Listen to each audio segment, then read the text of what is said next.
Միջազգայինները բաները սաղ ասում են, այ Պետրոս ջան, այ ախպեր, մեդիա տիրույթում լրիվ սուտ բաներ են ասում։ Մենք փոխանակ նստենք միջազգային զեկույցները նայենք, որտեղ ամեն ինչը իդեալական է։ Նստած լուրերն ենք նայում։ Քո կարծիքով Փարաքարի համայնքի ղեկավարին Վահոդյա Գրիգորյանին սպանել են։ Ոչ։ Դա մեդիա տիրույթում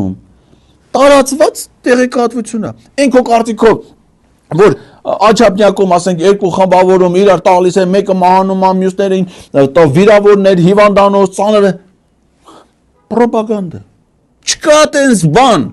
չկա, չի եղել։ Այն որ ասենք թե մի հատ կին եկել է Հայաստանում հյուրանոցում մնացել է, դրսից եկել են, գնացել են հյուրանոցի սենյակից, հանել են, սպանել են, տարել են, գցել են գայի պոստի հետևը, Հայաստանի տարածքից թողե գնացել են։ Սուտ, չի եղել։